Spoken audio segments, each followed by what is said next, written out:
So we'll just get started and whoever hops in will hop in. So welcome everybody. My name is Costella Copeland-Smith. I'm the vice chair with the Town of Human Relations Commission. So I appreciate everyone, whether you're tuning in online or checking out the recording.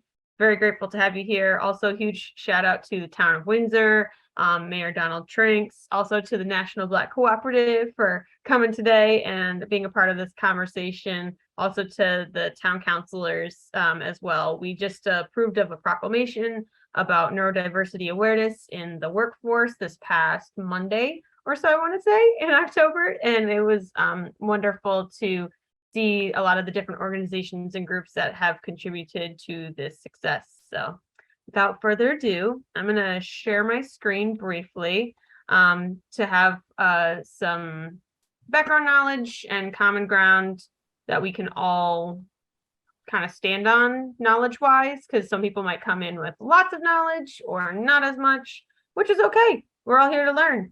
So today's title for the conversation series is called Policy and Advocacy for the Neurodiverse and Ableism or Disability Communities. So we're going to be primarily focusing on policies, laws, and understanding ability as an identity. So there's a lot to it. I'm going to just share now that it is a very abbreviated version. If you'd like the full version of ancient history and neurodiversity all the way up to present, I can send a copy of another event that I've been a part of where we really did a deep dive with it. But we're going to do more modern times, 1900s onwards. Before we get started, I do want to recognize that we are on Native American Indigenous peoples' land, including the Pequannock, Tunxis, Puxatani, the Rivers tribes, the Podunk, the Wagunk, and the Algonquin tribes. So we're roughly around here in the Connecticut region. You will see that this includes the Connecticut and Massachusetts areas. So this is a great map to refer back to if you want to see the different tribes in your areas. So before we move on, I'm going to briefly introduce each of our panelists, and then I'm going to let them say a little bit about themselves. For tonight's event, we're going to be really discussing about how we can be better advocates and supporters for people who are a part of the community, people who are caregivers within the community, and all even more. So I know we have Adriana Sowell from the National Black Cooperative. I know I've seen her do incredible work, not only with the University of Connecticut, but also with research with a lot of different research topics, in addition to leading online events for the National Black Cooperative, or TNBC for short, specifically around education, health justice, and other health-related inequalities. And I know Becky Jacobson, she has done a lot of work as a human relations commissioner over the past few years. She's a mom to 5 wonderful kids, does a lot of great volunteering for the town of Windsor as well. So I will briefly stop my screen share and let each of you introduce yourselves. Becky, do you want me to go first? Do you want to go first? I can. Definitely. So I'm Adriana Sowell. First, thank you, Cassie, for inviting me. Thank you for interviewing me. I guess I can kind of just start off with why, am I here for this discussion, and why, does my perspective matter at all? And you guys can choose to decide if it does. But so my older sister, who is 2 years older than me, has autism. She was born 27 years ago. She was born premature by 2 months. She was born at 1 pound, 8 ounces. And she got diagnosed with autism at about 2.5, 3 years old. And a lot of that was on part of my mom advocating for her, identifying the milestones and advocating for her to be able to get that diagnosis so she'd be able to get allocated the resources that she needed early. And even when my mom was advocating for her when she was younger to get the diagnosis so she can get the resources she needed, she was met with a lot of kind of pushback or wanting to delay, but with those delays can come with a lot of downstream lack of resources that, as specifically when you're young, that critical time where you can get those resources early, be able to use them, be able to hit certain things. not having that diagnosis would have been definitely a setback. And my mom, she went to SEPTA, she can volunteer all while working, really trying to working with the her mama's sister's teachers at the school, while also like modified curriculum at home.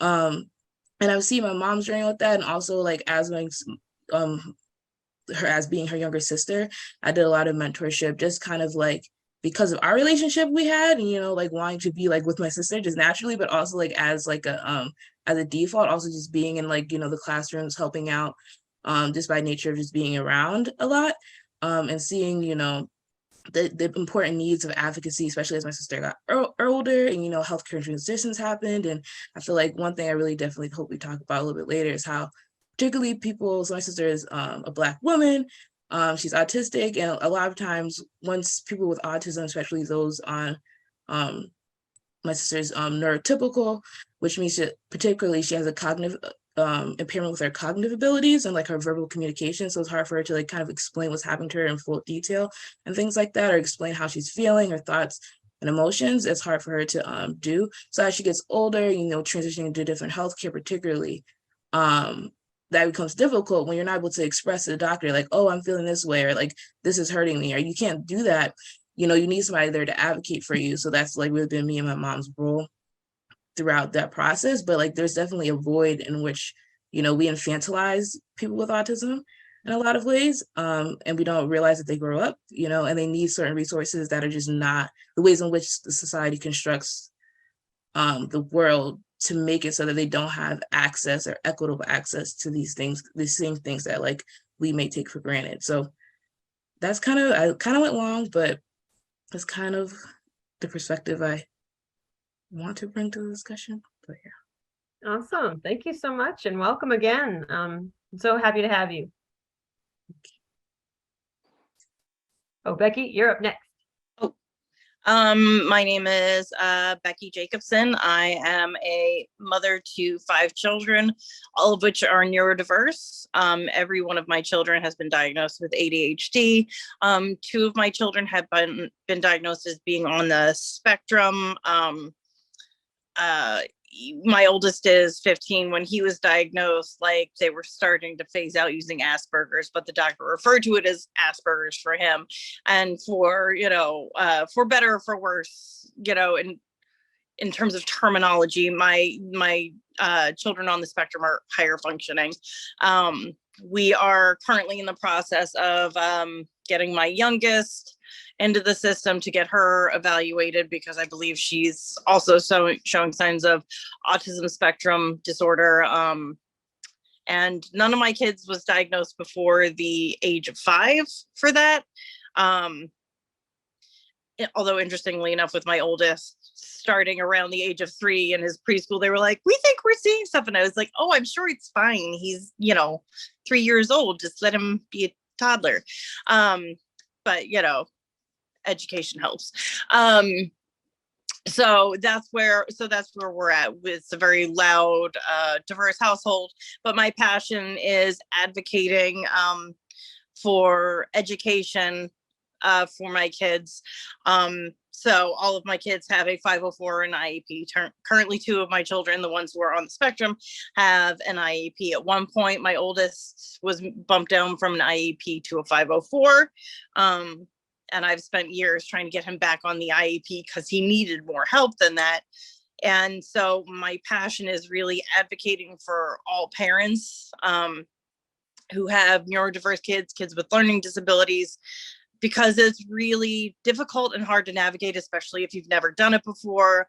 I'm a stay-at-home mom with time on my hands to research this, to reach out to people and ask for help, like to understand these things. But, if I were a single parent or a parent working 2 jobs, and I had to go to these meetings and terms were being bandied and thrown out at me, I wouldn't know what they were talking about, and I'd probably accept whatever they told me, whether it be right or wrong. So that's where my passion and my interest lies. Yeah. Okay. Sorry. I'll stop talking. No, awesome. Thank you so much for sharing, Becky. So I'm very grateful to have both of you here with our conversation. Before we get started, I will share a couple of ground rules so that everyone in our conversation space, whether you are, again, online or in person, you'll get to kind of experience this. So we speak from the I, so speak from your own experience, not he said, she said, they said over there, from your experience. We're listening to understand each other's experiences. I see how we're already starting to lean into discomfort and a lot of feelings, whether you are a part of the community or you want to be an advocate and supporter. Everyone here is welcome. We have confidentiality, which is the lessons leave and the stories stay. So any specific or super specific information that people share, and they're like, oh, let's not maybe, share that out to every single person. We take those lessons or the moral of the story with us, and then we keep those specifics here. We have be respectful, which is just taking turns talking, making sure no one's cut off. Participate and converse. I always see this as a challenge by choice. The more you put into the conversation, the more you'll get out of it. And finally, we have agree to disagree with grace. This is one of the topics where there's a lot going on constantly. And when we talk about it, things will constantly be changing. The terms that we have now might change in a month or two, or it could change relatively soon. So we're talking about everything contextually. Since this is October 2022, we're talking about everything within the context of what's happening now, primarily within the United States. So this is just our guidelines and expectations. If anyone has anything that they'd like to add to it, feel free to type in the chat, raise your hand, and I can always add to it. So we're just going to go over a brief history of disability and neurodiversity, so people can have a better contextualization of what got us here. Again, it really starts in ancient times, but we're gonna go to from the 1900s on, because it's very big. Like, you can take a course in each section of history. Like, the medieval history of disability is fascinating, but that would be a whole college lecture in itself. So the purpose here is to converse with one another and reflect on the changes that we can make in our community by starting with ourselves. So this is the primary focus, is that education piece, because we can't really do better, or I know I can't do better unless I know better. And this is a part of the work that we do with ourselves, that we do for the community. So starting it off, if you've never heard the term neurodiversity, that's okay. The term neurodiversity, the neuro meaning brain, and then diversity meaning kind of having a variety of different things around us. And then when you combine the two, it's kind of saying our brain is divergent or different. Now, neurodiversity is the idea that neurological differences like autism and ADHD are the result of normal, natural variation in the human genome. So socially, we see this neurodiversity as, oh, you are othered, you are different, when in fact, it's quite normal. If you look at the science and cellular breakdown of it. And you'll see there's different links throughout the presentation. I'll be sending this to you all later if you want to click through and find more information about each of the subtopics. So neurodiversity is like an umbrella where we acknowledge that, everyone is different in their own capacity. And you'll hear some people using the term neurodivergent and neurotypical. So neurotypical, kind of similar to how it sounds, is those who are not classified as neurodivergent, meaning like, oh, socially, we see you as not having any variations with your human genome. Neurodivergent, which is brain functionings, learning, processing information differently. And this sometimes can go down to a cellular or social level. So that's why, again, these are broad umbrella terms that people use within the science community, but that are now also using within education, and are actually replacing the term special needs. We use the term neurodivergent or neurodiversity instead. More terminology, and I'm just going to briefly highlight it because a lot here out in the United States, we use the term ability and ableism. The rest of the world still has disability and disableism within their repertoire and rhetoric. This is because in our society, we have two different models on how we view people with disabilities, including the medical and social model. The medical model, in which I know I'm going to get into in a couple other slides, it basically says you are the problem. And when we use terms like disability and disableism, that's positioning someone to be the problem. Whereas saying, oh, I had like, this is my ability, whether it's mental, physical, emotional, this is putting the person first. Now, here's where things always get complicated, is that people might want to reclaim the term disability.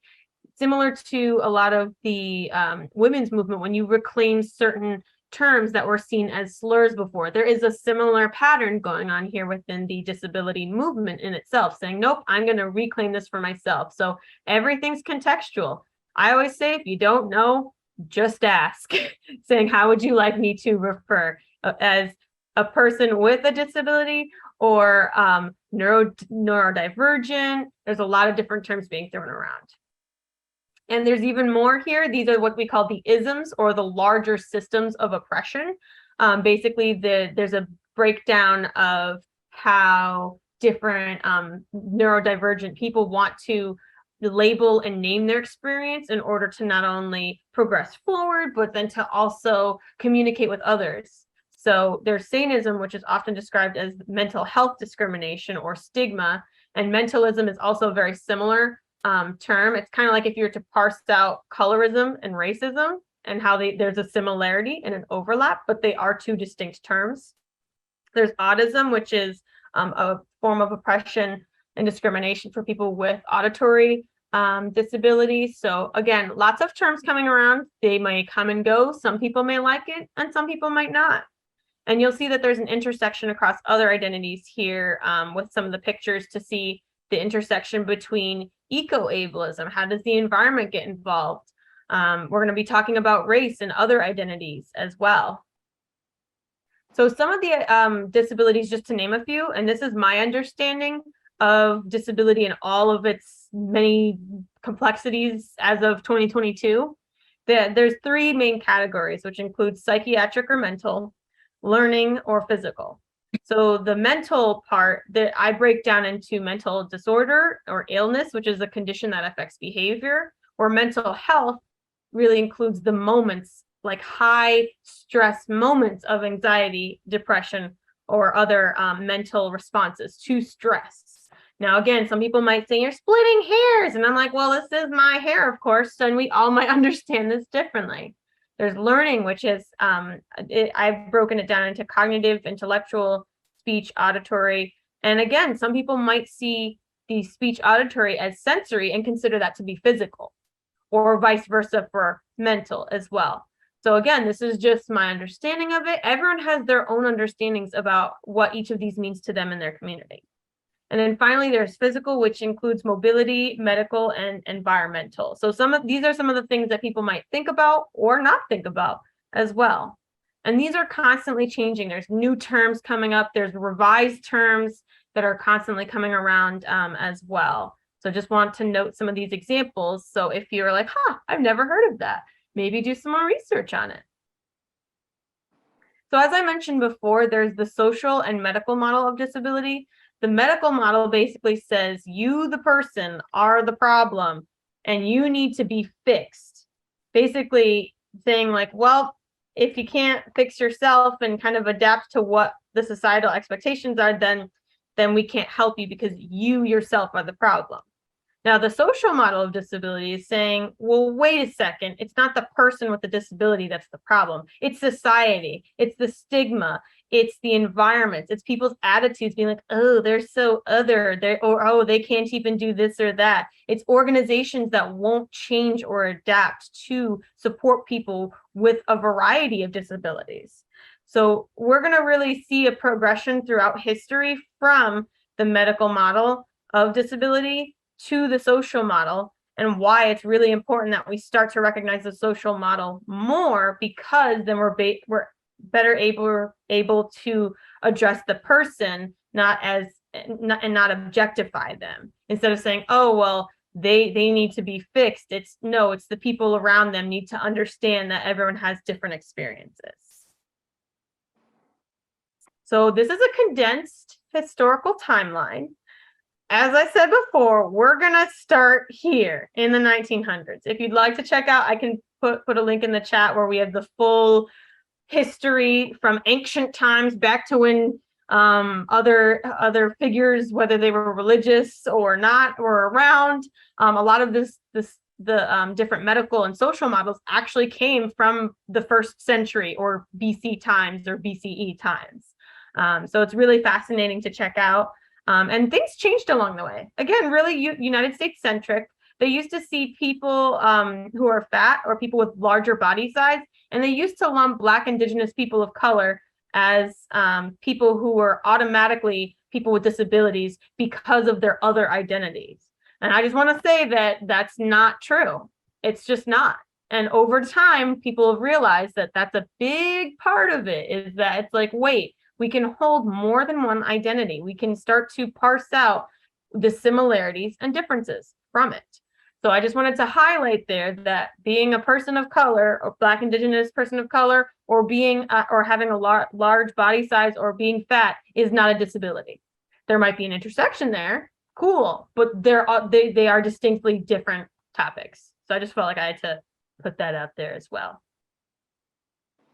So we're going to kind of start here in the 1900s. So in the 1900s, in the early 1900s, there's a lot of forced sterilization. And within the forced sterilization, it basically told people with disabilities, like, look, we don't want your human genomes. They had scientific research done in 1907 from in the state of Indiana. And they were like, hey, we could just, sterilize them, which is totally wrong. But they would sterilize them like against their will, without their knowledge, and then said, that's better because we're doing society a better service. So that is the premise for a lot of the legislation that we see here today from in more modern times. A lot of additional things that happened is the civil rights movement. A lot of things such as Crip Camp on Netflix. I don't know if you've had a chance to see it, but definitely watch it. They go through the history of 504. Why it's important that people had to fight for the right to even get better services within education, and then continue to keep them and revise them over time. So throughout the past many hundreds, and if not thousands of years, there have been a lot of different organizations. And one of the ones that made a large impact included LEAP, and they provided services and mentorship for individuals with disabilities, and they're still going strong to this day, pushing forward. And you'll see that there are other ones, other groups as well, that really pushed for the ADA, or Americans with Disabilities Act, that was signed into legislation, basically saying you can be a person with a disability and you will be protected in the workplace from discrimination, from prejudice. Originally, the civil rights was primarily for gender, which they then had to use Title IX. Then it was for race, still an ongoing kind of legal battle. Then sexual orientation, that's a history that's often forgotten, with Stonewall riots, with a lot of that history as well. So not every identity is covered, like religion, race, gender, but people had to fight. If you look at that date, it says 1990. That was not too long ago. People might remember living through that time or seeing that as recent history. We also see that later on in the future, how organizations such as Commonwealth of Virginia House, they were the real big instigators of pushing sterilization legislation and a lot of legislation on intentionally discriminating against people with disabilities. And they apologized, saying, look, what we did was wrong. And then, of course, the infamous No Child Left Behind Act from former President Bush was in 2002, which, depending on where you're at, it caused a huge uproar. Some people saw it as positive, some people saw it as negative, because it increased the gap for students. So here's more of the more recent history from 2008 onwards. This is kind of what's going on now, which is including the ADA amendments, and that's continued to go on up to this day. More recently, they updated section 504, 503, and 501 updates. So if you look more into what that entails, a lot of it increases access to resources. There have been a lot of different changes to accessible design. There have been a lot of different changes to Achieving a Better Life Experience Act. So making sure that people who are identified have adequate access to health services, to doctors, to people who will be able to treat them. And there have been a lot of groups such as Ramped, recording artists and music professionals with disabilities. They came around during the pandemic time. And they're like, you know what? We need a space for us to collaborate and to build community. And I've been seeing a lot more events on neurodiversity awareness. I've been seeing a lot more affinity groups, whether it is at a university campus setting, whether it is within communities. So this is becoming it's having a larger uprising because people have neglected it for so long. So lots more to come. And there are current disability bills in Congress to watch. So again, you can feel free to check out a lot of these links over time. But this is just, again, very brief, a history of kind of what's been going on within the communities as of late. Hello, everyone. My name is. I want to play the video. Excellent. So we're going to start with our starter questions here. Does anyone have any questions or comments before we hop into the questions? I tried to keep it brief so we can focus more on the conversation. Let me stop my screen share, and I'll put all these questions in the chat too. Any questions, comments before we hop into the chat? Awesome. So my first two questions that I have for you, I'll start with the first one is, in your own words, how would you describe the challenges that neurodiverse and people with physical disabilities face? And let me put this in the chat. I can go first. One thing I wanted to say, Cassie, thank you for providing that context, and also thank you for like giving the overview of how like language has changed over the years. So my sister's 27, so when she was first diagnosed, language was like a lot different, right? Back in the early 2000s. My sister was born in 95, so she was like 5 in 2000. So you think about that. Language was different. Language evolved throughout the process while she was in school. It's still changing now that she's transitioned out of school and she's working in an agency. So I think first I just want to say thank you for that. Going into like your question about challenges for neurodiverse people and people with physical disabilities face, I can't necessarily speak for people with physical disabilities because that's not necessarily my experience or like vicarious experience or what I've witnessed or advocated for my sister. But as far as for neurodiverse people, I think there's a lot of different, aspects, right? You think about just when I think about over the life course, right? I think like when you're a child or an adolescent, those issues are much different. They're more so focused on education. I know advocacy for that was very big for like me, my mom, my whole family. When it came to my sister, Becky said earlier, like creating an IEP plan, individualized education program. For your child, make sure you're advocating for that, making sure you're holding teachers accountable even after you advocate for that. Having to meet with the teachers, meet with your social worker, things like that. And I remember one experience that had happened, a teacher, it was more of like an elective teacher my sister had like in high school. And by then everybody kind of knew like, you're not like, what I mean? We got like a really good rapport with like all the different teachers and stuff like that. So my mom had been a volunteer from when she was in elementary school with things like that. So generally speaking, like we had a pretty like consistent process. But there was one elective teacher, I think with health class, had made the comment that he didn't have to modify his lessons plans for my teacher or for my sister because he didn't get paid for that in his job. Well, we had to go back. We went back to the department, the head of the department, and very quickly he modified the learning program because every student should be able to feel included in their education and what they're doing. And he would send back lesson plans modified. My mom would send them back. My sister with different things that she would do to make sure that she was having an inclusive experience in said class, right? And making sure that just because she's not able to do something necessarily analogous to what the other kids are doing, she's still able to have a rewarding experience in said class, right? So I think that just speaks to the importance of advocacy and the importance of staying on top of it, because we had an IEP, we had advocated for that for thus far, and generally speaking, everything was going well, right? Everybody was meeting the roles that they needed to, and things were coming back. And then we caught that and we made the adjustment, we put people on notice and things were able to be changed. I think also something that's important when you think about just like the journey from there and then transitioning out of like your K through 12 into, you know, if you're going to college, if you're going to a job agency, like what that looks like, having people around you that are able to navigate you through that process, because that process is very like intensive, right? Like you're going from being in school for most of your life, right, K through 12, to going into like the job market or going into college, and that's a very different experience. You have to be linked up with different job agencies. You have to go interview there. You have to figure out which one's the best fit for you. You have to see like what their program is like run like, and if you think that's like a good fit for your for example, my sister. And if they're able to meet the needs that she has, and like how that transition goes and how that transition works. I think also, like, again, healthcare transitions is a big one. When you live in a world that's not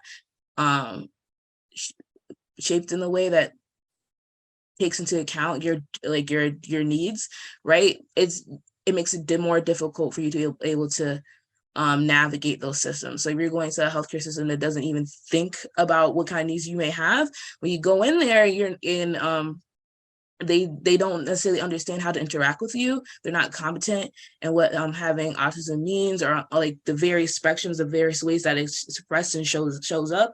And you just asking me like, are you okay, is not necessarily the best way to get out, like if they're healthy or not, but like really having a different way of care, or like system of care, that's a void. But I think having advocates, like the importance of having an advocate, and also knowing that there's some people that just don't have people that are going to be able to be there to advocate for them in the same way like my family is for my sister, right? Like there's people that are not going to be able to do that same thing, and they shouldn't have to, you know, go above and beyond and able to get the quality of standard of care they need. And then I think also another thing that I learned later when my sister was transitioning to job agency that I think it may have changed now, but within the last 2 years, it was still standard that people with that are neurodiverse or have disabilities are legally able to be paid less than minimum wage, which is actually in the law.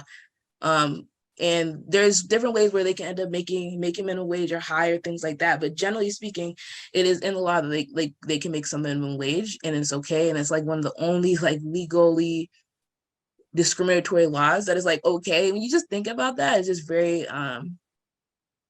mind-boggling that we identify that it is okay, and like what does that say about us as a society, and how we choose to deem like deservingness of society.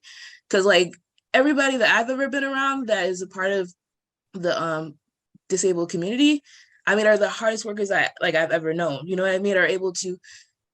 And I also think that we shouldn't, you know, like feel the need to exemplify, to justify, right? They should be paid, whether they should be paid because they're doing the work, right?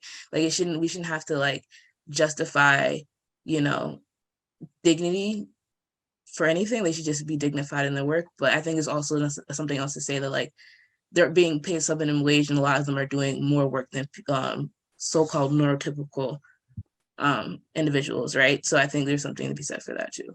But I'll stop there. Awesome. Thank you so much, Adriana. Yeah, I heard you saying like a lot of different like moving parts over time, especially speaking from like your experience about how you support your sister. So thank you so much for sharing. Becky, if you want to share for the first question in your own words, how would you describe the challenges that neurodiverse and people with physical disabilities face? Well, like Adriana, I can't comment on physical disabilities because that's not where my experience in dealing with it lies. So I can speak for my children. And, I think a lot of the challenges are getting the services that you need. I feel like so many times within the education system, like you have to be so like your disability, learning disability, whatever, has to be so extreme that like they're forced to. And if it's not like so obvious, like my kids are verbal and reasonable, so it seems much easier to deny them services or say they're not going to need this, my second child with autism was diagnosed during the beginning of the pandemic. And because it was so hard getting him in, I've always taken my kids for diagnoses outside of the school system. But, people weren't doing appointments, people are doing virtual appointments, all these other things, this, that, and the other. And in trying to get him diagnoses, like I had him go through the school system, and that through, both through, I'm sure, lack of, my brain doesn't work after like 6 p.m. Because of lack of staff, lack of so many things, trying to do so much of this online, like social distancing and all this other stuff. Like, they're like, oh no, he's testing fine. He's, we're not, I had to go back 3 times in the same school year and ask for him to be reevaluated over and over and over again, because I knew what they were telling me was incorrect. And the teacher can clearly see he needs help. We can all clearly see he needs help. But at the same time, it's just but based on the testing we were able to do at a 6-foot distance with our masks still on, because I'm not watching his speech and all of these other things, we're just going to say he needs help, but he doesn't qualify for services. And I was like, no. And that's how kids fall through the cracks. And and that's really worrying to me. And I would say probably another challenge that neurodiverse kids face is there's so much more awareness than there used to be. And I mean, my oldest was diagnosed in 2012, so he was 5 years old. And my context for what it meant to have autism, was mostly around, kids who might be nonverbal, who, maybe would sit and rock or bang their heads. Like, that was my frame of reference, because I didn't know that much, and this was my first kid. And so when they told me, that he had autism spectrum disorder, I was like, really? Because I never saw that. My kid is super social and he'll talk to anybody. He doesn't respect your personal space at all. But and no, he doesn't look me in the eye, but I just, I thought he was quirky. And that was my frame of reference going into it. And I think even though there's been a lot more advocacy in the last 10 years where we know a lot more, some of the portrayals you still see in the media, I think, are very, and I rant about this on Facebook, but the portrayals we often see, I think, are of the savant autistic people. And I'm like, that's 10% of, people who are autistic have some sort of savant ability. That's 90% of people who don't have that and are just, aside from being neurodiverse, they don't have that, some savant superpower. And it's that's the only way you can be special and cool. Everybody refers to, what is it, The Good Doctor? Yeah. Mhm. That guy, because that guy is on the spectrum but super smart. And I'm just but that's not realistic. When people ask me about, my son on the spectrum, they're just oh, is he really good with numbers or something? They're expecting him to spout off Rain Man or something. And I'm like, no, that's not really how a lot of the neurodiverse community is. But it's not these people don't deserve representation. It's just it's kind of, and I'm told, I mean, maybe I'm not watching enough TV or enough scripted dramas. I'm told there is more representation out there. There was, what was it? There was something that came out a couple years ago that was about a neurodiverse kid in high school, which I haven't gotten to watch. But I also think they tend to be white centered. It's often it's white centric kids, people on the spectrum with a savant ability. And I just think that's very misleading, and it gives people this expectation that that's what my kids are too. They're high functioning, so maybe they have some sort of special ability. And I'm like, no, it just means our brains are learning very differently. But but that's why the advocacy for education is so important to me. Having had to fight for all of my kids for IEPs, for services. I went back to this school district 3 times to get my oldest back onto an IEP, when the old district knocked him down to a 504 because he was my first kid, with with an individualized education plan. I was pregnant with my fifth. They were like, hey, he's met all his goals. Why we think he fits a 504. And I was like, oh, okay. And I went into labor later that day after I signed that paper. But you know, I have a lot of feelings on it. Yeah.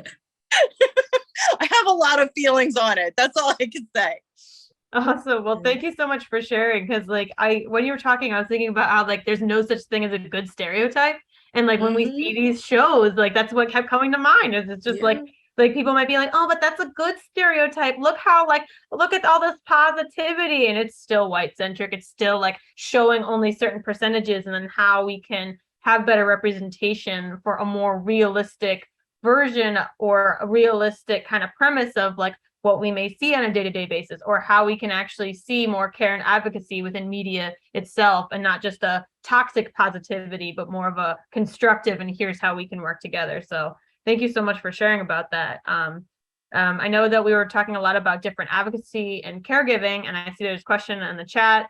What support services are available in Windsor for the neurodiverse and disableism communities in the schools and in general? Because I know there's a lot of different things, many things that have come over the years. Like I know not many people realize that the reason why we have curbsides is because people with disabilities said, hey, like it's not safe for me to be able to kind of, whether it's wheeling, walking, or transporting yourself, it literally wasn't safe. So we have curbsides, there's the ramps, there's the doors, just to name a few of like the common physical spaces. But what are some other ideas that you all either have seen or haven't seen that you'd like to see more often? Adriana, you want to go first?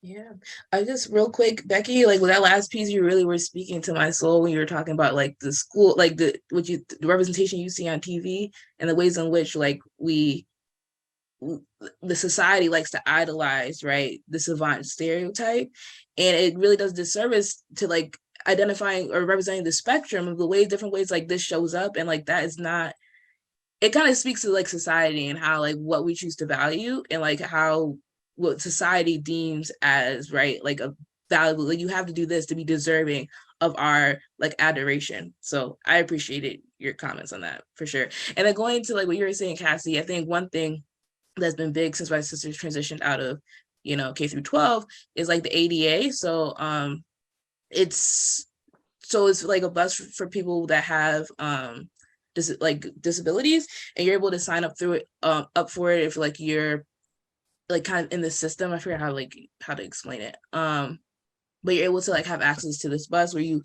call for it like once a week or every 2 weeks, and you have like, you put in the dates and times that you need to be picked up and dropped off. It changed a lot during COVID, but they're kind of resuming back. And like it gives like people with disabilities like access to be able to move around, go to their jobs, go to like different activities, go to like Special Olympics, things like that, or things that they enjoy doing, and have accessibility, especially for those that like can't drive on their own or like need assistance. It's like a really vital resource. I think also, I don't know if Special Olympics is necessarily a resource, but just like being able to, you know, have fun outside of just like your typical day-to-day. So I know I'm in East Hartford, so I can't speak specifically to Windsor, but like Special Olympics has been amazing.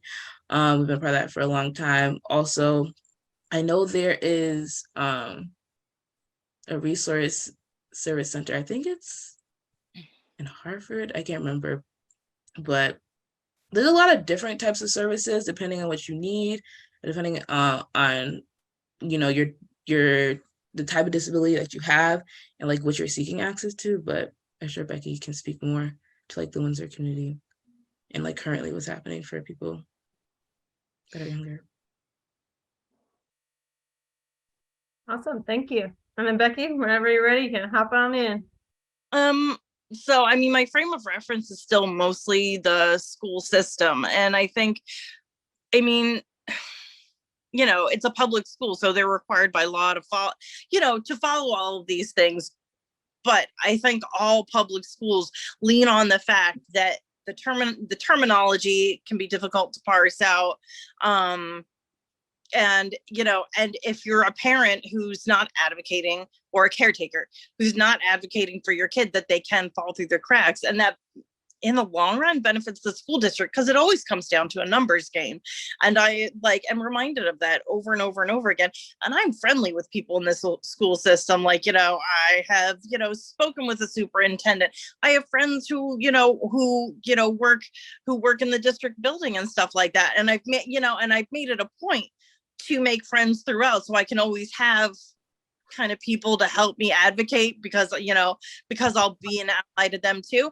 And it's a very fine line to walk as a parent or a caretaker, when you have to be, you're always trying to be nice, and not push too hard, because like there's a fine line between being the parent who advocates for their kid and being a pain in the ass that nobody wants to work with. Mm-hmm. Very fine. You're always walking a very fine line. And like I've said before, like, I'm a stay-at-home parent who can like do the research, and I can spend my time doing this stuff. And I recognize that privilege. Like, if there was one thing I could change about our district or any district, it would be having educational advocates available for any and everybody who had to go into a meeting. Because the first time you go into one of those meetings, it's literally like you with a line of other people on another side of the table, and it is intimidating, and you don't know as much as they do. And that is always going to be difficult. And it's frustrating and heartbreaking when it's your kid. Even when I understand, like, this is a numbers game, and you as the administrator or you as the teacher, it's not often the teachers, it's the administrators, that they're just trying to make their numbers work. And I may know that, but that doesn't mean I'm going to let you railroad me and not give my kid the services that they need. Exactly. If I could change anything, it would be like, I would change the model of public school we use, because it's a one size fits all thing, so even if we give our kids IEPs, we're still making these accommodations to make our square kids fit into round pegs. And I think we've learned enough in the last 30, 40, 50 years that like, maybe that's not how education should be. Yeah. But how that, I don't know. Awesome. Thanks so much for sharing. You want to hop on? Adriana, go ahead. Yeah, I just wanted to add to that really quickly, and going off of like what Becky said, I don't know how true this is still now, because it's been a while since my sister's been in like the school system, but I know that each child like that has disability, like they have allocated monies that come with them to go into those programs, right? So like, it was not to say, so like what school systems say, like they don't have the resources, don't have the money, like that's not necessarily true in this case. Like I feel like it's kind of unique, like that's not necessarily like the answer. And I think like a lot of times school systems may like prop up these programs that they have and then not really truly fund them the way they're supposed to. And one thing that happens becomes a disservice is those systems are not well resourced or put into, right? Your kid could have gone to a different school system if that system didn't have said program, and you would have been able to advocate for your child to go to a different school system that has a program that's betterly funded or betterly sourced, right? Or betterly advocated for. Because the school system has a program, but is not properly, sourced or not properly functioning the way as best capacity, right? It kind of almost leads to a disservice in that sense, because it limits their ability to have choice, right? Because now they're kind of stuck in this situation. And again, I think it even goes back into like your case manager and like social work, and like as you transcend through the school system, like there's so many things that you have to think about. And like Becky makes such a great point on this, and like I know my mom has fought this to the bone. It's just like there's so many different things that you have to be on top of, right? And if you don't have the privilege or don't have the time or don't have the access, right, it's very easy for those things you not to find out about that stuff until it's a little bit too late, or until you have to play catch up.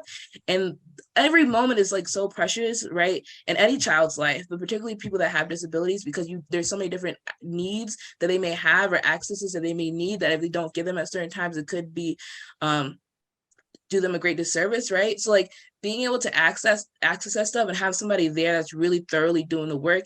And I think again, it goes against this like the divestment, or like not even divestment, but like lack of care, like these programs are given in general, or just like the afterthought it is to the rest of society, right? About these programs. Like we're passionate about this in a lot of ways because like we're directly impacted in some kind of way.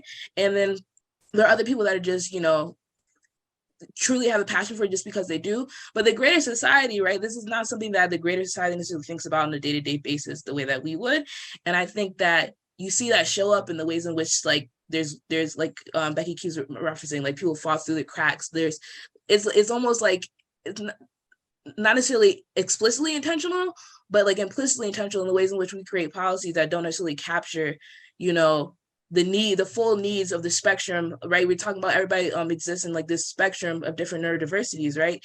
And we don't capture that in a real way. And that's why we like to like have this kind of like saviorish complex where we have like we have these TV shows that have, like Becky said, like savant like characters that have disabilities, when we know on par, right, that's not the reality of what we're living with, right? And if we chose to actually reckon with that fact, we actually create programs and create systems that adequately like recognize that that's not the case, and like affirm people where they are, and understanding that like we socially, in a lot of ways, like going to what you were saying, Cassie, in the beginning, going from the medical to the social model, like in a lot of ways society makes it difficult for people with disabilities to exist because they don't acknowledge that there's people that experience life in a different way. And I feel like there's also like a lot of debate about like differently able versus disabled versus ableism. So like I want to just acknowledge that while I'm saying this, like my language may not be perfect while I'm discussing this, but just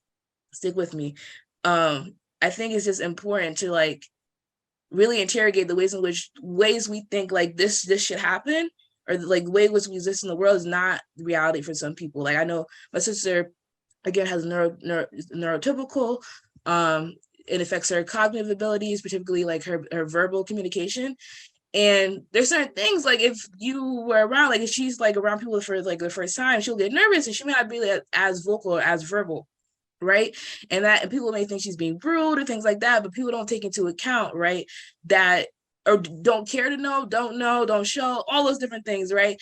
And it shows up in the ways like, people may or may not treat you. And like when you have a sibling or advocating for somebody that has, like we learn just to not care. Like we could like really like don't really care how like the outer society feels. But I think it's something to think about when, you're on the other side and you're like, oh, like maybe take a step back and like, how's in the ways in which I'm showing up could be problematic, and like what am I not taking in that could be important for everybody. So yeah, absolutely. Thanks so much for sharing. I love that point that you were talking about, like meeting people where they're at instead of just saying this is what you need. And I know it's like a former teacher, that's something that's so crucial, especially with those meetings. I've been in those meetings and it's even intimidating being like, I want to be this parent's advocate, but then there's a fine line between like the data collection, and you have to have like, it was like between 3 to 5 different sources over a certain amount of time. And then you have like, if you have 12 students on your caseload and you have,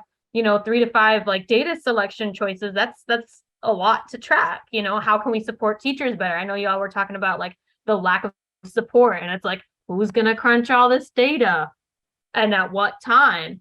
And thinking about that representation, and I'm like, I thought of the Big Bang Theory and how it's like, oh my gosh, this is so comedic, everyone likes it, but it's almost like this, we're fetishizing people with neurodiverse and sometimes physical disabilities. And it's kind of like, the more you think about it, and I'm like, where have we seen this before? Back in medieval times, people that they used to be the fools, they used to be the comedic people that would make everyone laugh. And I'm like, oh, how ironic how 8 to 10 like 100 some odd years later, it's like here we are again with modern TV playing, and they're literally still playing the quote unquote the role of the fool. So it's like those are some of the things that came to mind when y'all were talking, in addition to like universal design, thinking back to the question that we had in the chat, what kind of supports. It's kind of controversial right now, whether people like it or not. Basically, the premise of universal design is making learning and education accessible to all, whether you have a disability, whether you are Black, Indigenous, person of color, regardless of your gender, all these different things. So a lot of different things going on, but I just wanted to share those items before we move on to the next question. Oh, and then the last thing too is that I've noticed as well is the volume of the diagnoses of children, and how there's been a lack of diagnoses for adults or support services. I went to Sean Smith's "Don't Diss My Ability" event, and it was phenomenal. He's he's a psychotherapist and advocate for people who are within the neurodiversity community. And he was basically saying, like, yeah, there's a huge need, and there's just such an influx from the pandemic times all the way up to present. And then, interestingly enough, I read Dr. Maya Akbar's Urban Trauma, and how the lack of social and emotional support causes for misdiagnoses or misunderstanding what people are going through in order to better support them, and how sometimes that diagnosis can still really feed into the issue, or it can act as a remedy. So lots of moving parts, but I just wanted to like bring those to the table as well. Becky, you wanted to share something? Can you repeat that last part about what you said? Because I feel like I just like this part of it.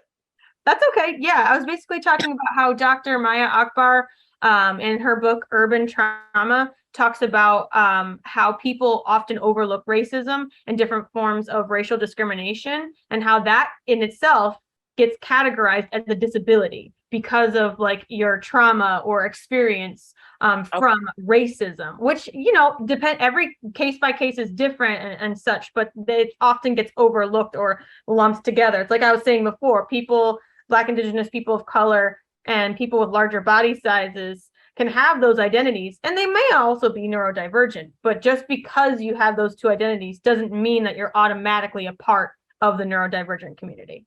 Yeah. But yeah, Judge Kevin, you want to go forth? Hi, ladies. I'm not feeling that hot. I'm sorry, but I wanted to pop in. So, but I had a question.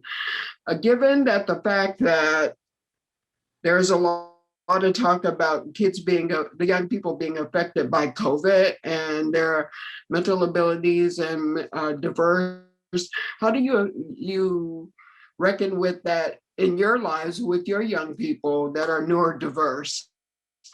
I would imagine that it's doubly compounding to you all, given that, you know, they're saying the regular population is feeling mental effects from COVID. So I would assume that on your behalf, with your family members, that it's even double compounded. How are your young people dealing with that? I can answer. Yeah, go ahead. Go ahead. Oh, Yeah. sorry. I mean, I can speak for my kids. You know, like I was talking to my mom about this a couple of weeks ago. I was like, we are going to continue to see the effects of this for years, be it whether you're neurotypical or neurodiverse. I mean, like my kids struggled horribly during the pandemic. They were terrible online learners. Like my kids have executive functioning issues. All of my kids have executive functioning issues, particularly my ones on the spectrum. You know, sitting in front of a screen all day to try and learn was not something they could do.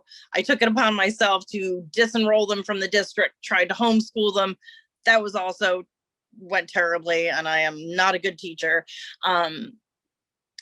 But the trauma effects of that are going to last for a very long time. Like, you know, I couldn't get my kids to a therapist. They couldn't see their friends. They could, you know, we didn't leave the house unless it was to go for a hike with ourselves. And, you know, we're a household full of 7 people. They were never lonely per se. But it was a tough time, and they're still referencing it constantly because of what they remember from the experience. You know, but I don't know that that's going to be like, I don't draw the line between neurodiverse and neurotypical for that, because I think it affected everybody really, really horribly. You know, my friends who have neurotypical kids are saying the same thing. And your kids may have suffered for, you know, different reasons. But I mean, like, online schooling was horrible. Not being able to see family was horrible. But I feel like everybody's going to reference those same things. I have friends whose children are, I never know the right words to describe, like more deeply autistic, or, you know, because there are so many levels, but you know, and how we reference it is always changing to be more inclusive, but who needed, you know, more who had like very much stricter IEPs. They had, you know, one-on-one pairs and stuff like that. And those kids being stuck at home and trying to learn online, you know, nonverbal kids trying to learn on a computer. Like, it was just, wow. It was just awful. Thank you for Thanks, sharing. Becky, a nightmare. I can imagine. Oh my God. If we can survive, like, that is one thing I never want to go through again. Like, my kids are also super social creatures. Not, you know, not everybody who's autistic is super social, but I mean, like, I'm a social person, and I think that's probably deeply influenced my children. Just seeing how I how I act since, you know, since they came into the world. I'm a social person, and they're all social people, and I think it really, really hurt them not being able to interact with other kids. It was really hard.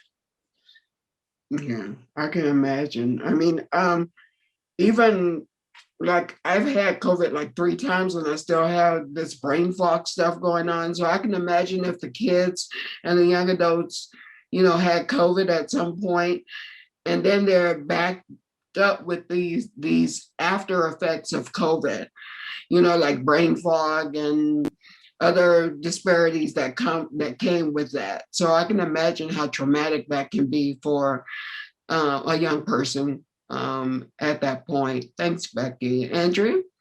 Yes, definitely. I think just kind of a little bit of different perspective, because my sister is 27, so and she's working through like a job agency, so Mark, so you know, there's Mark, and these different agencies that like people with disabilities are able to like gain jobs through or gain employment through, right? So my sister was at Mark, and something that so when COVID happened, all those things closed down, and so they weren't able to go out to their job sites and things like that. But in lieu of that, like the different agencies created like programs that they could do online, so like virtual programs, so that they could still kind of have community with like their coworkers, their friends, their managers, that kind of stuff. But it definitely took a toll, you know, like we made it work for as long as we could have, but it definitely had like, you know, social emotional impacts for sure. And then also speaking to like kind of what you said about like the culmination of like health impacts, right? My sister, like generally, besides, you know, has been a very, very health, like she hasn't had any major like chronic health complications at all, right? And then on the onset of 2020, you know, one of the things we're most scared of is not us getting COVID, but her getting COVID, because she's not really able to communicate like how bad something is for her. So like that's kind of like was like a very, very scary like, you know, reality for us. So like taking COVID seriously is like, you know, was very important for us. And something that like happened since the onset, like we never know if anybody ever had COVID, but there has been like an onset of like different like chronic health things that have started to happen since 2020. And we like, you know, it has been like navigating. So I think that's another, like healthcare transitions have always been like really important for us, you know, just because of like the sheer, you know, where that is. But like since 2020, that's become even more real, like kind of like going to the doctors, identifying things, and already seeing that things were closed down. Access was already hard, you know, to begin with, because of COVID, because things weren't open, because appointments were like, you know, far and few in between, and like, you know, gaining, especially if you want to get new doctors for new different, you know, things that may have occurred. So when systems and structures are already not built for you to succeed, and then you have things that on top of that like make it hard for everybody, it just makes it like that much more difficult, which I feel like we say this all the time for like marginalized groups, like things are hard. It means it's 10 times more hard for those that live at the intersections, right? And then my sister, she's like, she has autism, she's a Black woman, and now she has these new like chronic, you know, issues that are arising that need to be checked. So it takes a lot of advocacy, it takes a lot of time, and you know, this is a trooper, you'll never know. And I think that's part of the problem, right? Like she will like, you know, be during all this pain, we're not really be able to realize until like, you know, it starts to show up in kind of like stronger ways. Like my mom's usually the first person to see it, you know what I mean? And that's very helpful, but it's definitely like, you know, going back to what Becky said, it's a fight, and I feel like it just shouldn't be a fight. You know what I mean? Like it shouldn't be that difficult, but it is. So we have to do what we have to do. But like it's very unfortunate. You know, and I just want to say, you ladies are so lucky to be in your young people's lives. I give you much kudos. I have a niece that's going through behavioral health, which is a totally different topic, but dealing with that and my sister telling me what's going on, and I'm way up here and they're way down there, it's kind of hurtful that I'm not there to be able to assist. So I give you both much kudos for the part that you're taking in your young people's lives. And thank you for answering the question. Turn it back over to Cass. Okay, thanks. But thank you all for having such great questions and being willing to kind of lean into these difficult conversations because they don't happen enough, whether it's within education or maybe they happen in a way where it's not even productive. It's like instead of saying, oh, well, we need more staffing, it's kind of like, well, how can we change some of the structures in place and everything? So the next question that we have is, if you could change any policies, what would it be and why? Like if you could create your own policy, and it could be national, local, worldwide, if you were to create your own for the neurodiverse and people with disabilities communities, what would it be? I'll put it in the chat. One would probably be like going back to like my comments about like pay, like them making it being legal, like legally that they have to be able to make a standard wage, like but above minimum, like at least a minimum wage, but like they should not be able to make sub minimum wage. I think that's probably one that's like major. I think also I think another thing going kind of into like job agencies and things like that, like one thing that happens with like job agencies and placements for people with disabilities is like these job agencies, the job sites that these people get people with disabilities get placed in, right? They end up they get the money, so they still get great because there are a lot of resources. Again, when people have disabilities, they get these case plans, right? Wherever they go, the places are allotted monies, right, in order to do these services. So like it's not like the money's not there. And it's not like they're not doing the work. So I think, again, just like in one way of like enacting dignity and fairness where fairness is due, I think that would be one thing for me. Yeah. Awesome, thank you. Becky? I don't know, that's a hard one, and I don't feel equipped to say that except for maybe what I'm always hammering about, which is free educational advocates always available to parents, because it's such a hard road to navigate. Maybe more like loan forgiveness for people who went into the mental health arena. That would be a policy. I mean, I realized as I was taking one of my kids to a doctor's appointment this week, I was talking to Hartford Children's down in Farmington. They're the only place in the state that's currently doing like has diagnosis. Yale no longer has Yale no longer has offices that do that. And I found that like really shocking. Connecticut's not a big state, but like if you're on the eastern side of the state, I was like, going to Farmington for that is kind of a haul. And pandemic has pushed back so much. So, and as I mentioned, I've got my 5-year-old, like I started seeing stuff in the spring of last year where I was like, this reminds me an awful lot of 2 other kids I know.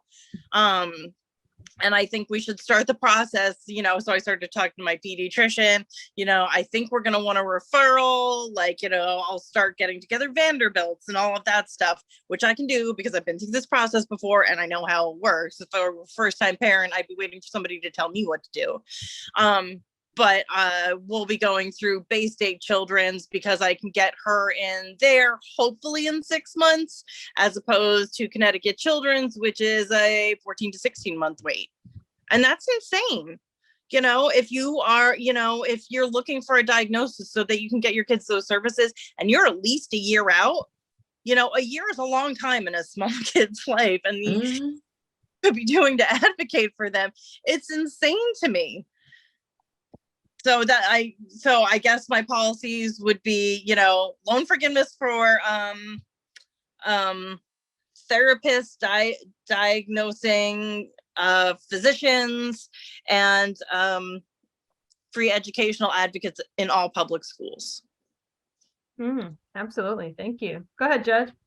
As part of your lives, is there any support for you all as caregivers? Because I imagine that you all are exhausted with this. You love your young people, you love your sister, you know, but this must take a toll on you, Becky, as a parent, you, Andrea, as a sister, and seeing your mom have developed through this. It is not easy. I can imagine that I don't have a child with these diversities, but I can imagine it is quite tiring for you. Do you all have therapists that you go to or can talk to that before you pull all the hair out of your head? Because I would. Adriana can go first. I mean, that was a good question. As a sister, Andrea, I would think that even though, you know, you're kind of removed as the parent, but you're still there as the sibling. But watching your mom and, you know, other matured family members go through it with her, you know, has to be exhausting for you as well. Yeah, I think, yeah, it's a good question. So yeah, like my mom, my dad, like heavy advocates and like support systems. And I think something we think about a lot too is like, we think about like guardianship and like, if they're not here, you know, I'm gonna be the next person. Like I'm the only other, like her only sibling, so I'll be like the next person in line to like, you know, look after a care plan, things like that. It definitely takes a toll. I mean, because you just care, you know, you care so much, and it's like, it's not like it's a toll, like it's a problem, but like you want things to be done right, and you know, like if you don't advocate, just going back to what Becky said, there's very easily like it will fall through the cracks. Like she'll be like left behind, right? You have to do that, the proactive advocacy, as my mom would say, and as mom also says, like, you know, sometimes you just have to have the mental hustle to get through because you don't have a choice. You know what I mean? Like you got to do what you got to do. Yeah. It's almost like if you don't give a damn, who will? Yeah. And these are your people. So it's just like, you know, I am conflicted with the fact that I think that you all don't get the support that you need. And I just need to understand why that doesn't happen as well.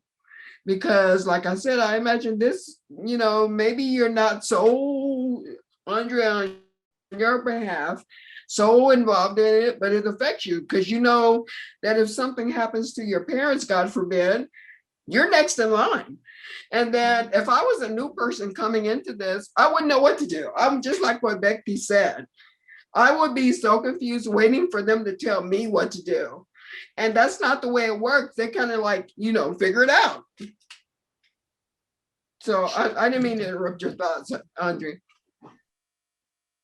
No, definitely, like you make valid points. And I think like,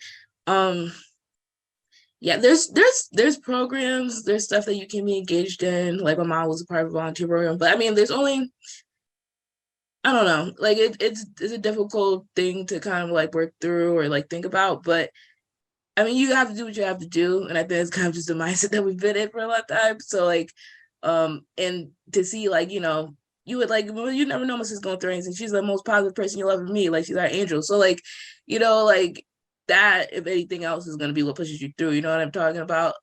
We don't go to therapy, probably should, but like, you know, I don't know. I feel like for everybody it's different, you know, meet your needs, you figure it out. It's definitely, you know, like I said, it takes a toll because you care. And if you care, but you know, the rumor is we don't go to therapy anyway. The rumor is we don't go to therapy anyway. So, you know, hey, yeah. That part too. No, for sure. But I mean, yeah, it's a great question. I think it's never a bad thing to have like extra supports, but yeah, I don't know, Becky, if you had anything you want to add to that. I feel like it would be getting supports for us as the supporting people would be one thing. I don't feel like I'd need supports for myself if I didn't have to fight so hard for, you know, my kids, and you didn't have to fight so hard for your sister. Like, I would need extra supports. Don't make me fight so hard to get my kids the, you know, the stuff that they need.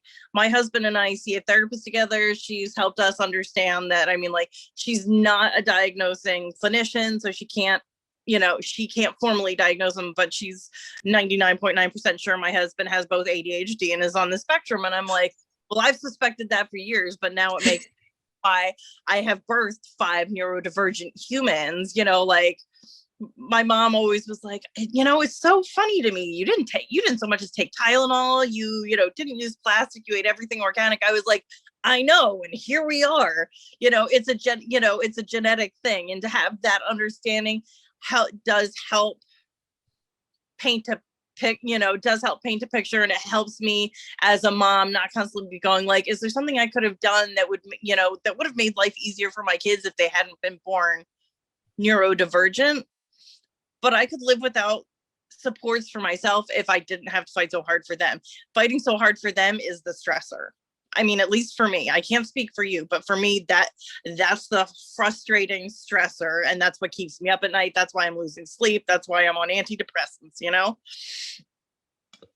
Mm-hmm. Oh, Judge, you're on mute. You're gonna mute.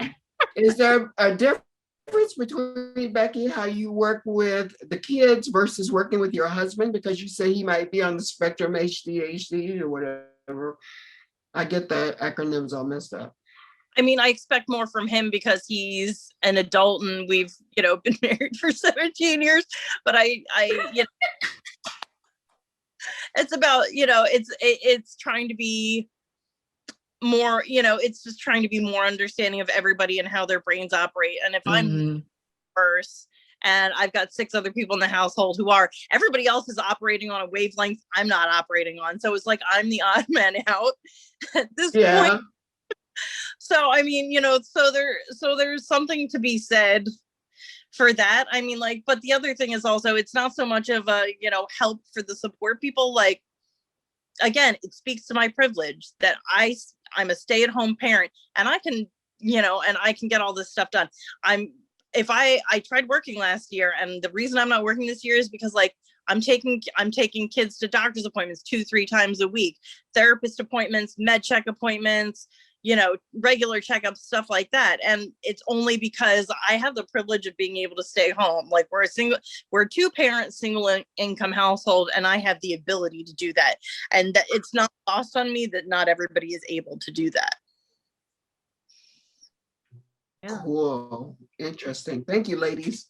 I'll shut up. Yes, thank you. No, that's a great question. Because that actually leads into the final question that we have before we conclude the session, which is, if you could give any advice to current caregivers, allies, and supporters within the neurodiverse and disability community, what would you tell them? Because I know, Judge, you're talking about, like, this work is exhausting, whether you're a teacher, an educator, a parent, a friend, a sibling.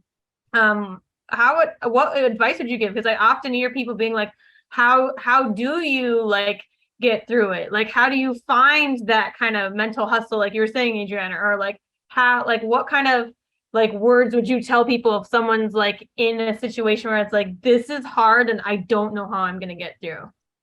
I think the number one thing is, like, immersing yourself in those communities, right? Like, I think since I was born, like, I was immersed. Like, I remember I was in preschool and I was put in, like, the class for, like, kids with special needs, before I was even, like, of age to be in preschool. Like, they put me, and I was kind of like I guess, like, a mentor of sorts, like, in the class, or like, and from there, like, I was, like, volunteering, like, in the classrooms. I did Special Olympics. Like, I would go, like, on my breaks and stuff. Like, when I was in even, like, elementary school, like, I would go into the class, partly because my sister was there, so I'd be like, hey, sis. But, like, also, like, it was kind of like you become immersed in, like, you know, like, that culture, and it becomes, like, normal to you, right? Like being around people with disabilities, people with special needs, people on the spectrum, like, becomes normal, and you realize that, like, you know, I think normalization and socialization is so important. If you, all your life, they have been othered and they're, like, put in a different classroom, and you never, like, seek to, like, go out and, like, meet these people and talk to them, like, all you know is like what you're told or what you see on TV, right? Like you never have like true experiences with these people and know that they're actually people like with feelings, emotions, and thoughts just like you. They just, you know, are bore out differently. So I think that has been like a very like why I just see the world very differently. And I think is driven like a lot of like the research and the work I do, like even in school, like what I majored in, like what I wanted to like do as a career, because like I think having those real tangible relationships and like literally some of my best friends, like we've known each other forever, like since I was like, cause I was like, you know, cause my sister's older than me. So I like always was just tagging along. Like everybody like, oh, there's a sister, like, hey, Adriana, hey, Toxic. Like it was just like it's a normal thing. And you build relationships, you build understanding.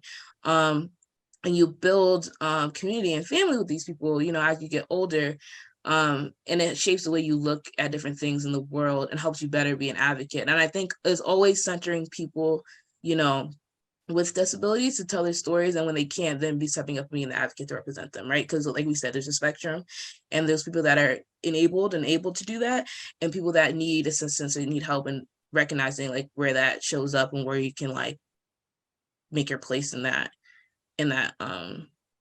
realm is important. But yeah, I think that's like the number one thing. It's just like being immersed in community and actually having those lived experiences, right? Thank you. Yeah. Becky? Advice. I feel like it's stilted of me to give advice because the only advice I have, you know, is what I have within my frame of reference, which is, you know, autism. But every time I've met somebody who had, you know, a newly diagnosed child in their life, I think you included a quote from him right at the beginning of your presentation from John Elder Robison. Yeah. Because he was somebody recommended that book to me when Kyan was first diagnosed, and it was they recommended Look Me in the Eye. Those who don't know, John Elder Robison is the older brother of Augustine Burroughs, who wrote Running with Scissors. And he was diagnosed as being on the spectrum like when he was in his 40s. So he wrote this book after being diagnosed, and the book was really interesting and insightful, and much better than some of like the dry text you could read if you're just like, oh, I better search this up. But it gave me a much better understanding of like what is going on in somebody's head, because because a lot of times it seems like somebody is operating on a wavelength you can't quite connect to. But that book was so insightful for me in terms of like, you know, this guy, you know, he was told all the time as a kid that he was going to be, you know, he didn't look anybody in the eye. He was going to be a serial killer. He mumbled, like, you know, he liked to set fires, and everybody was like, this jackass won't amount to anything. And he, you know, he went on to become like, you know, he did pyrotechnics for concert, owned his own automotive shop where he fixed up old cars, you know, like made something of himself and was successful. But, you know, was able to look back in hindsight of all these things. And it made me feel hopeful, because like the first time my child was diagnosed, there's just a tightness in your chest. Like when it's your child or somebody you're taking care of, like there's just a tightness in your chest, and you don't know. It's not like your kid has been diagnosed with cancer, leukemia, but you just don't know what the future holds for them. Is my kid going to grow to be a functioning adult? Like, what does this mean? You know, and that's what goes through your head, like, you know, at a first diagnosis. And that book was just so helpful to me. And that's what I recommend to everybody, because it's an interesting read. And I just feel like it resets the caregiver's brain a little bit. So that's the advice I give to everybody. Read that book. Awesome. Thank you so much, Becky and Adriana, especially for participating, providing your insight, especially as caregivers. I know that there's been like a lot of different events across the state of Connecticut around the neurodiversity community, and also the physically differently abled community. So thank you so much for taking the time to share your insight. I also will briefly share my screen for some resources. So again, I'll pop this in the chat, and you can always refer to the recording again if you would like. Here's a couple of more books. I know we didn't talk as much about the intersectionality between race and disability, but there's a lot that it has to offer. So feel free to check out some of these links. There's some videos about spoon theory, about the eugenics movement, about how that study impacted the way people understand science, about musicians with disabilities, about how feminism contributes to the narrative. Also legally, how policy is being changed, and how it is continuously morphing over time. So you can definitely check out some of these.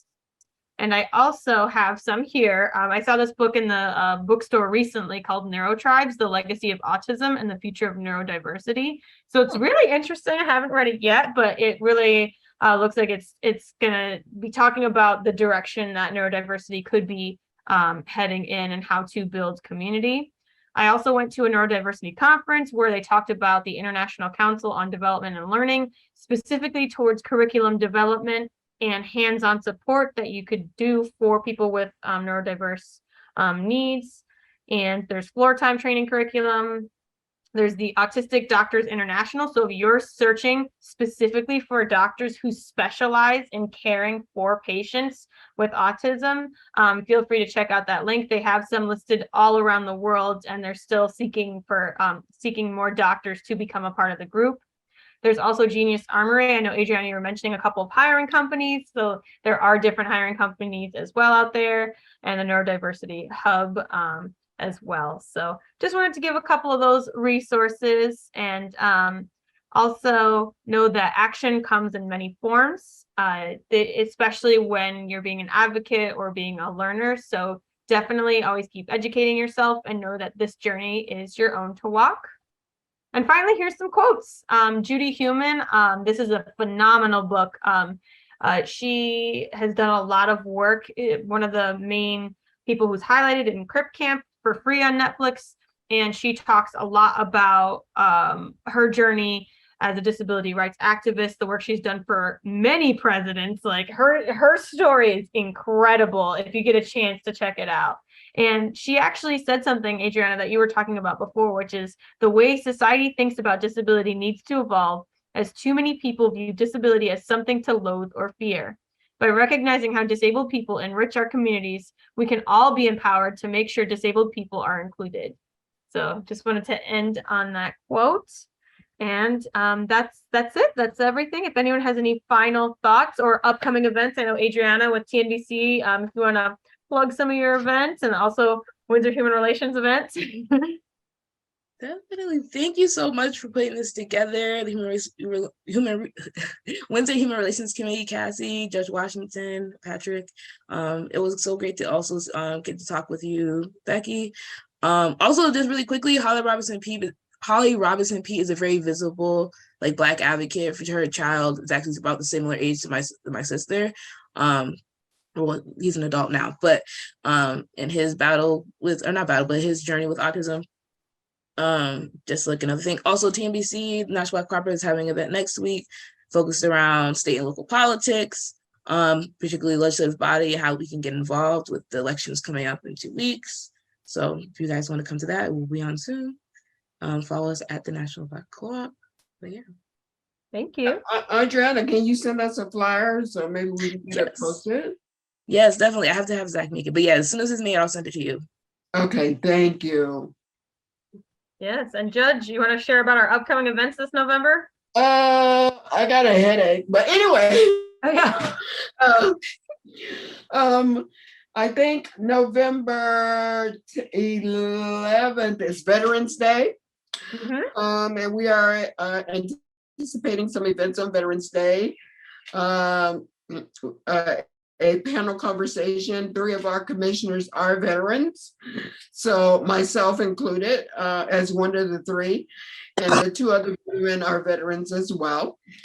So we'll have a discussion with them, and hopefully one from the VFW that Cassie says she knows. I'm gonna see. And we're also going to highlight women veterans, because they're often overlooked and underappreciated and not understood. So we'll have that discussion and maybe a movie night with a fun comedy movie, because I don't want to make it heavy. But that's a discussion for Cassie and Patrick and I. So after that, we're kind of gonna roll low and just keep it going and see what happens for the rest of the year. We are a busy commission, as you know. And I think it's important for everybody to be involved. And I'm so grateful that you're here tonight, Becky, as one of our commissioners and one of our panelists. And Andriana, you know I'm always in your corner, sister, so don't even try it, okay? Much love. I can't ever make that. Is that right? No. Yeah, that's hard. It's all confused. But there you go. So I thank you all for your time this evening and afternoon. And Cassie, if you have a moment, I'd like for you to stay on for a second. Because you're in Sounds trouble. good. All right. Thank you so much, everyone, and have a good night. Bye. Bye.